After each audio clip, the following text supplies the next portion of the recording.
Now, again, we've seen that Z has been in focus for the last couple of trading sessions. What happened yesterday was that Z said that there was a report that suggested that Z is actually set to repay IndusInd its $10 million to wrap up the Sony deal that is under the way. Now, today, last evening actually, Z Entertainment came out with a clarification on that report, saying that the company has always been exploring several strategies, including settlements, in relation to the ongoing disputes mentioned in the news report. But there is no clarity in terms of, what is the step that they will be taking over there, in terms of the strategy that they will be finally pursuing as well. And the company will, what is the final stage that they will be pursuing? What is the final strategy? What is the timing of any such strategy is not there. So as of now, the company said that they believe that the news report is completely speculative, and they said there's no such move that is coming from the company. But let's take a step back and talk about the timelines that are there for the Sony and Z merger that has been underway for a long time.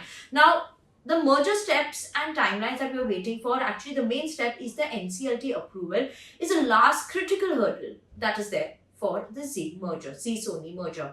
Now, in terms of the merger announcements that were done, that was made on 21st of September 2021. Other than that, there was an approval from the company's board that was done on 22nd of December 2021, and approval from the stock exchanges was on 29 July 2022.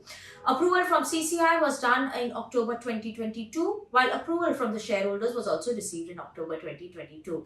Now, approval from NCLT is pending. NCLT hearing on IndusInd insolvency case is pending for the company. That will be heard on 29th of March 2023. So that approval is very important. And other than that, approval after that will be an approval which will come in from the Ministry of Information and Broadcasting, which will be pending. This will happen post the NCLT merger and is approved, and is the insolvency case is also done. Post this only will it go to the MBI. Other than that, since Puneet Goenka is already the MD and CEO of Z Limited, process for this approval, the merger gets all regulatory approvals and transfer of channel and other licenses to the merger company pending to the procedures that will be there as well. Now, what analysts are saying on this, that NCLT merger approval is the key that everyone is watching out for.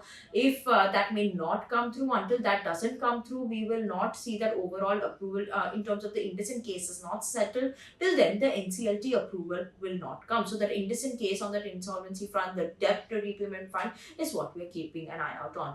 Now, they recently also settled in terms of the claims of IPRS as they called of the case with NCLT, as well as IndusInd called up the case with NCLT as well. So the outstanding claims of IDBI and IndusInd Bank are in the range of 150 crores by each of the banks. Keep an eye out on this important timeline. We'll be waiting out for the merger. If you like this video, then like, share and subscribe to ET Now.